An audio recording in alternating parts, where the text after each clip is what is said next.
नमस्कार मित्रों, मैं हूं एडवोकेट ब्रिजेश यादव। आपके अपने यूट्यूब चैनल ब्रिज एलएलबी पर आप सभी लोगों का तहे दिल से स्वागत करता हूं। दोस्तों, आज के इस वीडियो क्लास के अंदर हम चर्चा करने वाले हैं, बात करने वाले हैं कि बैंक अकाउंट फ्रीज हो जाना। दोस्तों, एक व्यक्ति है जिसके साथ में साइबर फ्रॉड या फिर साइबर अपराध हुआ है। वह व्यक्ति इस साइबर फ्रॉड के मामले में एक विक्टिम, एक पीड़ित है। उस व्यक्ति ने तुरंत इमीडिएटली इंस्टेंटली इस फ्रॉड के संबंध में के कंसर्न में दोस्तों साइबर सेल की जो हेल्पलाइन नंबर होती है 1930 पर तुरंत कॉल किया और अपनी शिकायत को दर्ज करवाई। या फिर उस व्यक्ति ने साइबर सेल की जो पोर्टल है cybercrime.gov.in पर दोस्तों लॉगिन किया और अपनी शिकायत को दर्ज करवाई।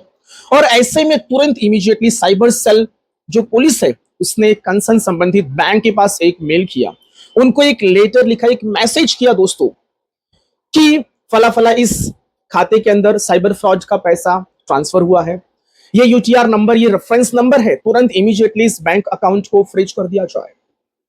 तो साइबर सेल और पुलिस के सिर्फ एक मेल और मैसेज के माध्यम से तुरंत इमीडिएटली वो साइबर फ्रॉड का पैसा, वो साइबर अपराध का पैसा जिस जिस भी अकाउंट में मूव ऑन ट्रांसफर हुआ था दोस्तों, वो सारे के सारे बैंक अकाउंट फ्रीज कर दिए गए। दोस्तों, layer 1, layer 2, layer 3, layer 4, layer 5, 6, 7, 8, 9 पैसे जिस जिस भी अकाउंट में ट्रांसफर हुए वो सारे बैंक अकाउंट बैंक के द्वारा फ्रीज कर दिए गए। दोस्तों, डियर फ्रेंड्स, मेरा मानना है कि जो लेयर 1 में जो व्यक्ति आता है, जिसका अकाउंट फ्रीज होता है, वो मेन साइबर फ्रॉडर होगा दोस्तों, क्योंकि सबसे पहले उस फ्रॉड का पैसा उसी के अकाउंट में आया। तो लेयर 1 का जो व्यक्ति है वो मेन साइबर फ्रॉडर कहलाएगा।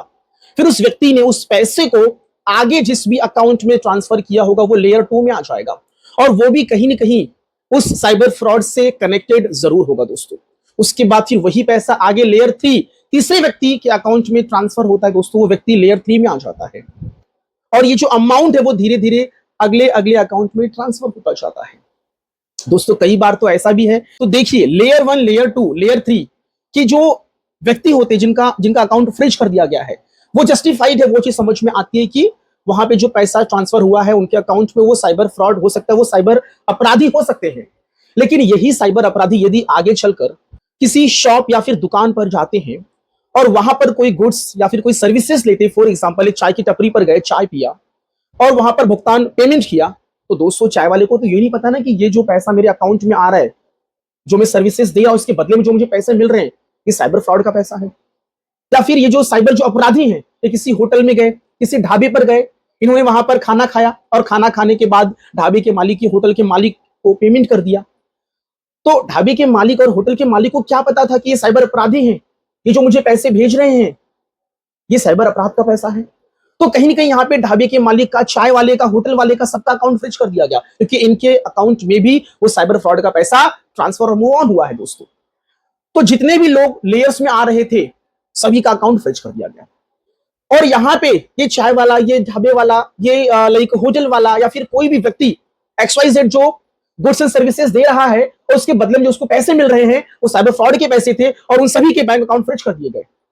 तो ये जो व्यक्ति थे जिनके अकाउंट फ्रीज कर दिए गए, जिनको पता ही नहीं था कि मेरे अकाउंट में साइबर फ्रॉड का पैसा आया है, और ऐसे व्यक्तियों के खिलाफ में के अगेंस्ट में ना तो कोई कंप्लेंट है, ना तो कोई FIR है, ना तो कोई शिकायत है, और ऐसे में भी इनके अकाउंट फ्रीज कर दिए गए। तो दोस्तों, ये व्यक्ति निर्दोष है, इनोसेंट है, और इनके अकाउंट फ्रीज कर दिए गए। तो ऐसे में ये व्यक्ति जो इनोसेंट, जो निर्दोष हैं, ये बैंक के चक्कर लगाते हैं, साइबर सेल जो पुलिस उनके पास जाते हैं, इन्वेस्टिगेटिंग ऑफिसर्स के पास जाते हैं, अपने रिप्रेजेंटेशंस को भी देते हैं और बताते हैं कि मुझे ये पैसे किस सोर्स, किसके माध्यम से आए हैं। इसमें जो भी उनके पास इनवॉइसेस, बिल जो भी होते हैं, जो भी डॉक्यूमेंट्स होते हैं, जो भी एविडेंसेस होते हैं, ये सब कुछ दोस्तों bank, cyber cell, investigating officers सभी के सामने दोस्तों अपना जो रिप्रेजेंटेशन होता है, अपना जो पक्ष होता है, वो दस्तावेज और सबूत के साथ में रखते हैं। बट फिर भी इनका बैंक अकाउंट अनफ्रीज नहीं किया जाता है, इनका अकाउंट ओपन नहीं किया जाता है दोस्तों। तो मुझे बताइए कि ये जो व्यक्ति हैं, ये चाय वाला, ढाबे वाला, होटल वाला, भाजी वाला, फल वाला, दूध वाला, क्या ये लोग साइबर अपराधी थे? बस इनका एक दोस्तों दुर्भाग्य था, बैड लक था कि इनके अकाउंट में वो साइबर अपराध का पैसा आ गया और इसीलिए इनका बैंक अकाउंट फ्रीज कर दिया गया। दोस्तों ये जो भी लोग थे ना, इनके अकाउंट में जो पैसे आए थे ना साइबर अपराध के, वो हो सकता है कोई बड़ी अमाउंट ना हो, 100 रुपए, 200 रुपए, 50 रुपए हो, और बस इस वजह से पूरा अकाउंट फ्रीज कर दिया गया। अब ये व्यक्ति अपने अकाउंट से पैसे निकाल ही नहीं सकते हैं। तो यहां पे डिस्प्यूटेड अमाउंट, जो संदिग्ध जो अमाउंट है, उसको ली एंड होल्ड फ्रीज ना करके पूरा अकाउंट ही फ्रीज कर दिया गया, और ये व्यक्ति बैंक के चक्कर काटते रह गए, साइबर सेल आयोग के चक्कर काटते रह गए। बैंक को भी लेटर लिखा, साइबर सेल को भी लेटर लिखा, इन्वेस्टिगेटिंग ऑफिसर्स को भी लेटर लिखा, अपने पक्ष को मजबूती से रखा, पैसे कहां से आए, सोर्स ऑफ मनी क्या था, सब कुछ बताया, लेकिन इनका बैंक अकाउंट अनफ्रीज नहीं किया गया, अनहोल्ड नहीं किया गया दोस्तों। और ये इनका बैंक अकाउंट कब तक फ्रीज है, उसकी कोई समय सीमा नहीं है, ये अनलिमिटेड कई सालों से, महीनों से ऐसे ही फ्रीज पड़े हैं दोस्तों। कई बार तो ये साइबर सेल और पुलिस सीआरपीसी की धारा 102 और अब वो बीएनएसएस भारतीय नागरिक सुरक्षा संहिता में अभी वो 106 बन चुका है। तो बीएनएसएस की धारा 106 में पुलिस को पावर प्राप्त है कि यदि बैंक अकाउंट के अंदर साइबर फ्रॉड का यदि पैसा आता है, तो उस बैंक अकाउंट को सीज करने का, फ्रेश करने का जो पावर है, वो पुलिस को मिला है। सीआरपीसी की धारा 102 अब वो बीएनएसएस में 106 बन चुका है। तो यदि किसी अकाउंट के अंदर संदिग्ध पैसे आए हैं, फ्रॉड के पैसे आए हैं, तो उसको फ्रीज करने का, उसको सीज करने का पावर उनको मिला है, लेकिन इस पावर का मिसयूज किया जा रहा है। और इसी सीआरपीसी की धारा 102, बीएनएसएस की धारा 106 का उपयोग करके इनोसेंट पर्सन, निर्दोष व्यक्तियों के बैंक अकाउंट को फ्रीज किया जा रहा है दोस्तों। और डियर फ्रेंड्स, बीएनएसएस की धारा 107 में क्लियर कट लिखा है, किसी भी व्यक्ति का यदि बैंक अकाउंट फ्रीज या फिर सीज करना है, तो इसके लिए संबंधित जो भी मजिस्ट्रेट कोर्ट है उस क्षेत्र की, उस मजिस्ट्रेट कोर्ट के पास एप्लीकेशन दे के वहां से परमिशन निकालना पड़ता है, वहां से ऑर्डर निकालना पड़ता है, और मजिस्ट्रेट के ऑर्डर के बाद ही पर्टिकुलर संबंधित बैंक अकाउंट जिसके अंदर फ्रॉड का पैसा आया है उससे फ्रीज किया जाए। लेकिन जो संबंधित जो पुलिस है, जो साइबर सेल है या फिर जो बैंक है, वो मजिस्ट्रेट कोर्ट के पास ना तो बीएनएसएस की धारा 107 के तहत कोई एप्लीकेशन या फिर मजिस्ट्रेट के कोर्ट के ऑर्डर के बिना ऑर्डर लिए ही बैंक अकाउंट फ्रीज कर देते हैं दोस्तों। कोई वेरिफिकेशंस नहीं, कोई जांच नहीं, कोई इन्वेस्टिगेशन नहीं, डायरेक्टली सीधे फ्रीज, और कोई समय सीमा नहीं थी दोस्तों। So dear friends, bank account जो फ्रीज हो रहे थे पहले, इसको लेकर कोई नियम कानून, कोई रूल्स, कोई रेगुलेशंस, कोई प्रोसीजर कुछ नहीं था। तो ऐसे में कहीं ना कहीं दोस्तों साइबर सेल, साइबर जो विभाग है, जो डिपार्टमेंट, जो पोर्टल है, वहां पे अनलिमिटेड शिकायत और कंप्लेंट दर्ज हो रही थी दोस्तों। कोई नियम कानून नहीं, कोई प्रोसीजर नहीं, कोई रूल्स नहीं, मनमानी तरीके से लोग, जो अथॉरिटीज थी, वो निर्दोष व्यक्तियों के अकाउंट को फ्रीज कर रही थी। तो ऐसे में कहीं ना कहीं दोस्तों 2 जनवरी 2026 को भारत सरकार, गवर्नमेंट ऑफ इंडिया ने मिनिस्ट्री ऑफ होम अफेयर्स में दोस्तों एक एसओपी लाई, स्टैंडर्ड ऑपरेटिंग प्रोसीजर्स लेकर आई दोस्तों 2 जनवरी 2026 को। अब वो एसओपी पूरी तरीके से पूरे भारत में लागू हो चुका है। अब किसी भी व्यक्ति का बैंक अकाउंट फ्रीज करना है ना, तो उसके लिए एसओपी को फॉलो करना पड़ेगा, स्टैंडर्ड ऑपरेटिंग प्रोसीजर्स को फॉलो करना पड़ेगा। अब उसके अंदर सारे नियम कानून, सारे प्रोसीजर लिख दिए गए हैं कि यदि किसी व्यक्ति के साथ में साइबर अपराध होता है, साइबर फ्रॉड होता है, यदि वो व्यक्ति कंप्लेंट, शिकायत दर्ज करवाता है, तो उसके बाद किसका किसका बैंक अकाउंट फ्रीज करना है, क्या प्रोसीजर है, क्या तौर तरीका है, वो सारी चीजें उस एसओपी के अंदर लिख दी गई है। और इस एसओपी को cyber cell, cyber police, bank या फिर XYZ कोई भी अथॉरिटी हो, सभी को इस नियम को फॉलो करना ही पड़ेगा दोस्तों। और यदि व्यक्ति अपना रिप्रेजेंटेशन देता है, अपना जस्टिफिकेशन देता है, डॉक्यूमेंट्स, एविडेंस देता है कि उसके अकाउंट में कैसे पैसे आए, उसका सोर्स ऑफ मनी बताता है, तो दोस्तों यदि जांच होती है, इन्वेस्टिगेशन होती है, यदि व्यक्ति निर्दोष पाया जाता है, तो तुरंत इमीडिएटली उसका बैंक अकाउंट अनफ्रीज कर दिया जाना चाहिए। ऐसा एसओपी के अंदर लिखा है दोस्तों। और एसओपी के अंदर बहुत कुछ दोस्तों नए नए नियम कानून, रूल्स, रेगुलेशंस आए हैं, जो कि दोस्तों जो गलत तरीके से पावर का उपयोग करके जो साइबर सेल, जो पुलिस व्यक्तियों के अकाउंट को फ्रीज करती थी, अब वो मनमाना बिल्कुल भी नहीं चलेगा दोस्तों। तो आइए जरा हम समझ लेते हैं कि इस एसओपी के अंदर क्या कुछ नया है, कुछ इंपॉर्टेंट जो चीजें हैं, जो इंपॉर्टेंट जो पॉइंट्स, जो प्रोसीजर, जो रूल्स है, वो किस तरीके से एक व्यक्ति जिसका अकाउंट फ्रीज हुआ उसके लिए कितना फायदेमंद हो सकता है दोस्तों, आइए जरा समझ लेते हैं। दोस्तों सबसे पहले तो एसओपी के अंदर यह बात कह दी गई है कि यदि 50,000 रुपीज, 50,000 रुपए से कम या फिर 50,000 रुपए तक का यदि कोई भी साइबर फ्रॉड होता है और इसके संबंध में कोई कंप्लेंट, कोई शिकायत दर्ज होती है, तो दोस्तों एसओपी के अंदर क्लियर कट लिखा है इसकी जांच की जाए। और यदि इतने अमाउंट के लिए कोई भी कोर्ट का कोई स्टे ऑर्डर नहीं है, कोर्ट की तरफ से बैंक अकाउंट को फ्रीज करने का कोई ऑर्डर नहीं है, तो ऐसे में जल्द से जल्द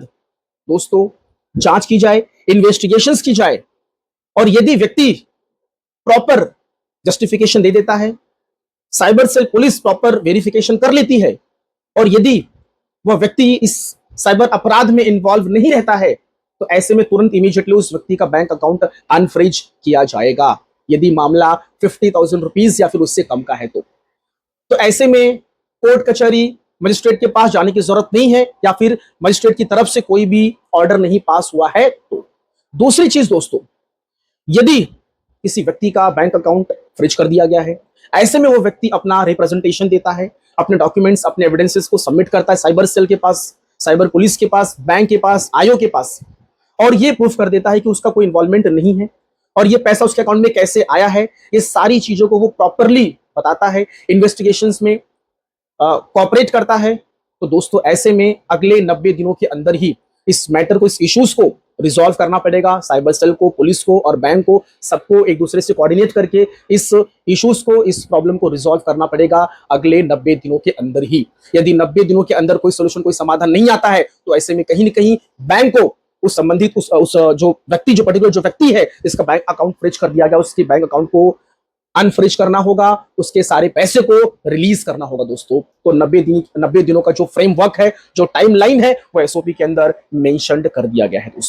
दोस्तों। ये जो एसओपी है, स्टैंडर्ड ऑपरेटिंग जो प्रोसीजर है दोस्तों, ये एक नया फ्रेमवर्क, एक नई पॉलिसी, एक नया प्रोसीजर, एक नया रूल है दोस्तों, जो कि स्टैंडर्ड है, पूरे भारत में लागू होगा दोस्तों। चाहे कोई भी अथॉरिटी हो, चाहे वो बैंक हो, यूपीआई हो, या फिर दोस्तों एनबीएफसीज हो, कोई भी अथॉरिटी हो, कोई भी फाइनेंशियल इंस्टीट्यूशंस है दोस्तों, चाहे वो कोऑपरेटिव बैंक हो, सभी को ये एसओपी को फॉलो करना पड़ेगा, मानना पड़ेगा। इसमें जो भी प्रोसीजर बताए हैं उसी के तहत ही व्यक्ति का बैंक अकाउंट फ्रीज किया जाएगा दोस्तों। खास करके जो भी व्यक्ति थर्ड लेयर के बाद आते हैं, फोर्थ, फिफ्थ, सिक्स्थ, इनको परेशान ना किया जाए, जल्द से जल्द इन व्यक्तियों का बैंक अकाउंट अनफ्रीज किया जाए, प्रॉपर सही तरीके से जल्द वेरिफिकेशन करके, खास करके जिनका अकाउंट जो थर्ड लेयर के बाद आते हैं दोस्तों। इसमें क्लियर कट एसओपी के अंदर ये चीज लिख दी गई है दोस्तों। और सबसे इंपॉर्टेंट चीज ये है कि यदि कोई साइबर फ्रॉड होता है और किसी के अकाउंट में यदि साइबर फ्रॉड का पैसा ट्रांसफर, मूव ऑन होता है, तो उस व्यक्ति का जो अकाउंट है वो फ्रीज तो करिए, ठीक है, लेकिन कितना अमाउंट फ्रीज करना है, दैट्स इंपॉर्टेंट। तो जो डिस्प्यूटेड अमाउंट है, जो संदिग्ध अमाउंट है, जो फ्रॉड का जितना भी पैसा है, चाहे वो 50 रुपया हो, 20 रुपया हो, 100 रुपया हो, 1000, 2000, तो उस डिस्प्यूटेड अमाउंट को ही होल्ड और लिएन पे डालना है। ये क्लियर कट एसओपी के अंदर लिखा है दोस्तों। तो जो डिस्प्यूटेड अमाउंट है, जो संदिग्ध अमाउंट है, जो फ्रॉड का पैसा, सिर्फ उतने ही अमाउंट को लिएन या फिर होल्ड पे डालना है, ऐसा क्लियर कट इस एसओपी के अंदर लिखा है दोस्तों। तो अब डिस्प्यूटेड अमाउंट को छोड़कर बाकी जो अमाउंट है, उसको जो अकाउंट होल्डर है उस अमाउंट को वो विड्रॉ कर सकता है, उस पैसे को वो निकाल सकता है। सिर्फ डिस्प्यूटेड अमाउंट को ही होल्ड पे, लिएन पे रखा जाएगा दोस्तों। क्लियर कट इस नई एसओपी के अंदर मेंशन है दोस्तों। और दोस्तों इस एसओपी के आने से पहले भी ऑनरेबल हाई कोर्ट्स, हर एक स्टेट के हाई कोर्ट्स ने, सुप्रीम कोर्ट्स ने अपने जजमेंट, अपने ऑर्डर में भी कहा था कि यदि किसी व्यक्ति के अकाउंट में साइबर फ्रॉड का पैसा आया है, तो जितना साइबर फ्रॉड का पैसा आया, जो डिस्प्यूटेड अमाउंट है, जो संदिग्ध अमाउंट है, सिर्फ उसको ही लियन या फिर होल्ड पे डाला जाए, बाकी अमाउंट को रिलीज और फ्री कर दिया जाए।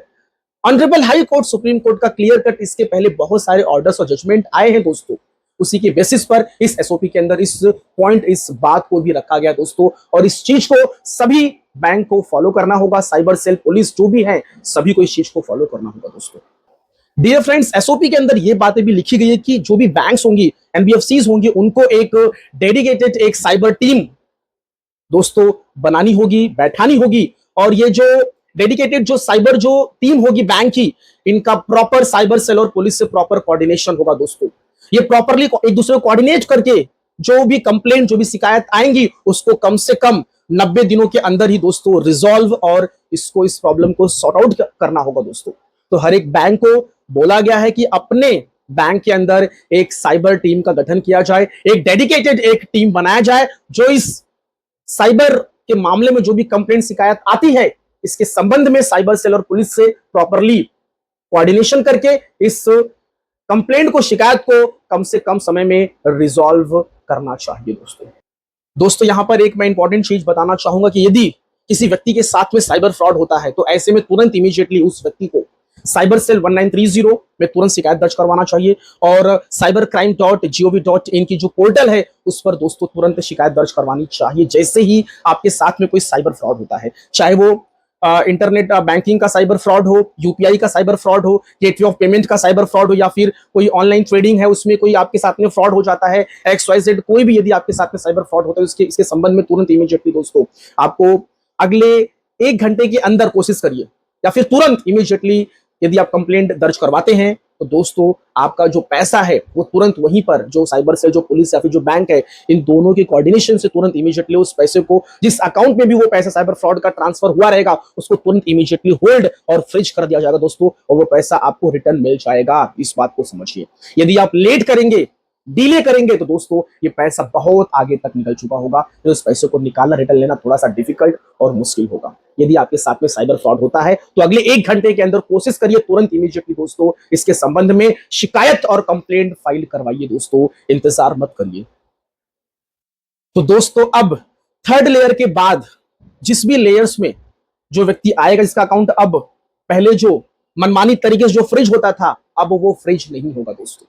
अब एसओपी के नियम को फॉलो किया जाएगा, प्रोसीजर्स को फॉलो किया जाएगा, प्रॉपरली आपके पक्ष को सुना जाएगा, आपके रिप्रेजेंटेशंस को सुना जाएगा और जल्द से जल्द आपका बैंक अकाउंट अनफ्रीज कर दिया जाएगा दोस्तों। तो एसओपी को जरा समझ के रखिए, ये आपके अधिकार है, ये आपके राइट्स है दोस्तों और ये आपको पूरी तरीके से मदद करेंगे आपके बैंक अकाउंट को अनफ्रीज करवाने में। सो दोस्तों मेरा ये क्लास यहीं पे समाप्त। आपका बैंक अकाउंट फ्रीज हुआ है तो इसके संबंध में यदि आपको कोई भी मेरी मदद चाहिए तो आप मुझे मेरे दिए गए लीगल हेल्पलाइन नंबर पर आप मुझे व्हाट्सएप मैसेज या फिर कॉल कर सकते हैं, मैं आपकी पूरी मदद करूंगा। थैंक यू सो मच, धन्यवाद, जय हिंद, जय भारत।